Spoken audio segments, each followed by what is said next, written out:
Hello and welcome. It's Frances here. Thank you for coming back to my channel. And if this is your first time here, I bid thee welcome. There's a subscribe button and a bell below if you want to be notified as to when I upload more content, which I do on a rather ad hoc basis and on a whole range of subjects. So this video, I just want to talk a little bit about the upcoming new moon that will be in Gemini, about 9 degrees in Gemini, and will be taking place here in Adelaide on the 30th of May at 9 p.m. So it's going to be the first new moon since our first eclipse season for the year. And as such, I've made some notes from my favourite astrologers who I will link below. So we've just gone through the first eclipse season, I've just said, for the year. Mercury is currently in retrograde, so there's a possibility of our communication maybe a little bit mixed. So this upcoming new moon could actually help bring some much needed clarity to what the energies are sort of manifesting at this present point in time. So when the first slivers of the new moon start to appear in the sky, it compels us to start thinking afresh, especially with it being in the astrological sign of Gemini, which, although its ruling planet Mercury is in retrograde, Gemini is the quick-witted sign, it's sociable, and even on a spiritual level, this sort of corresponds with the ability to think through our feelings, our emotions, forming connections with people around us, and so on.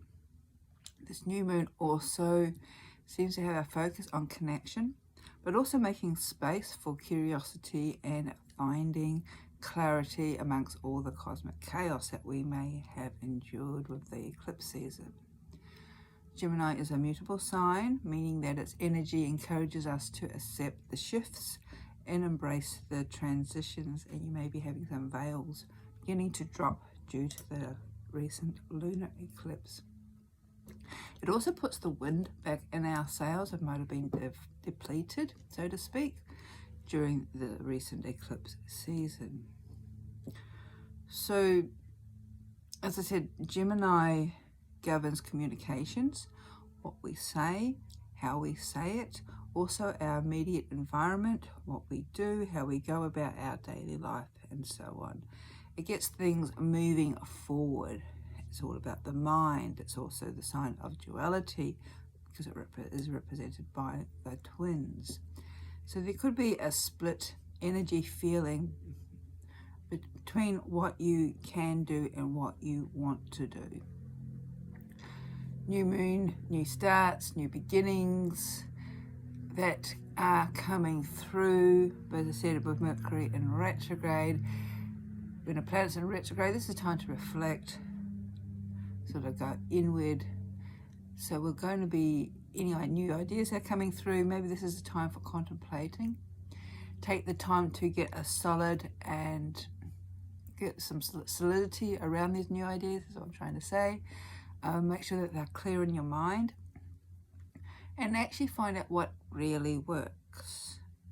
We are feeling all the transiting energies at the moment due to the eclipse, which is still lingering, with Mercury receiving this energetic influence also from other planets such as Saturn, Neptune, and Pluto. So these are the far-reaching planets. So again, it calls to us to sort of reflect more on what we are being called or encouraged to release, or have been encouraged to release during the recent lunar eclipse.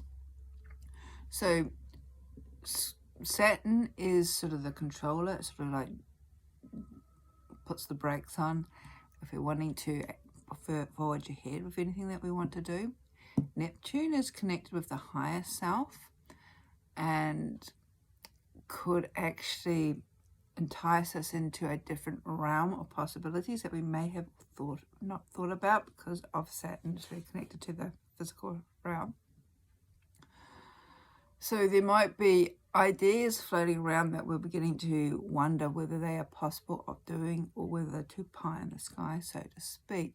So it is important for us to trust our intuition and our really deep soul desires. Pluto can give an energetic message around the direction that we want to head into, so it's a bit more on a soul level. So try and utilize these energies by stopping, reflecting, and having a good think about things and the direction that you're wanting to head into. So it's advising us to slow down on this new Gemini moon, decide what we really want to do over the next 6 months or so, and so that what we're wanting to do is really in alignment with the lunar north node, which is in Taurus, which is all about our future soul direction. And what has this been showing you? It's also interesting to note that there's a number of planets that are really, a number of constellations that are in their ruling planets, is what I'm trying to say. I'm having a problem communicating tonight. Must be Mercury in retrograde. So we've got Saturn in Aquarius. We have Neptune in Pisces. We have Mars in Aries and Venus in Taurus. So those are all constellations in their ruling astrological sign. So this sort of influences the energies and makes things more easily to be attained. So it's a really good time if you've got new projects or there's things that you want to do a big change. This is a good time to actually do it.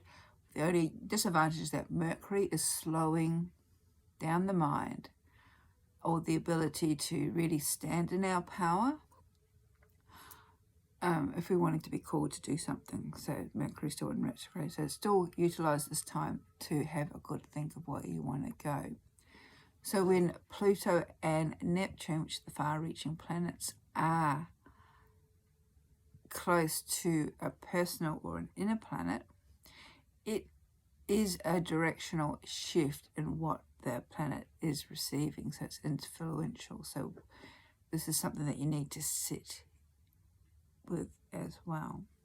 It's also 4 planets in Taurus. Taurus is an earth sign, so now look at how we build and establish our lives and energy. 3 planets in Aries, which is interacting with the Gemini new moon. So we've got Jupiter and Mars are conjunct, and there's also Chiron, which is in the middle of Aries. I think it's around about 15 degrees. So Chiron is the wounded healer.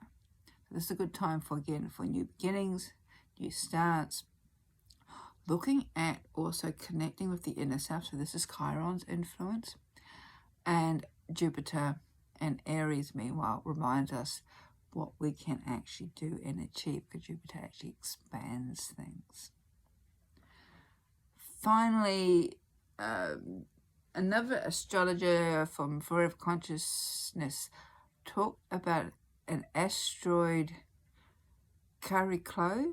I don't know if that's how you pronounce it properly, but that asteroid is connected or known as spirit medicine, and it represents the returning to Earth for spiritual healing and remembering that we are an intrinsic part of life on this planet. It also reminds us to turn to nature when we need support or assistance, and that the power that comes when we nurture ourselves is not only for our physical self, but also for our deep soul being as well. So I hope that gives you a little bit of insight as to what maybe you would want to be doing this upcoming new moon. Again, it's not really a new moon to be manifesting, because everybody likes to manifest on a new moon, due to Mercury being in retrograde and us just coming out of a lunar eclipse. There's no reason why you can't write down or think about what you want to sort of bring into this manifestation, bring into this consciousness after Mercury writes itself again, which I think is around about the 3rd of June. but it's a good time to sort of think, make sure that you've got all the ducks lined up in a row, so to speak, got a solid foundation from which you can build your new desire, dream direction that you are heading in. So I hope that is of interest to you. Just another point, it's also what they call a black moon, being the second new moon in the month, but I'll do a separate video in relation to that. So blessings.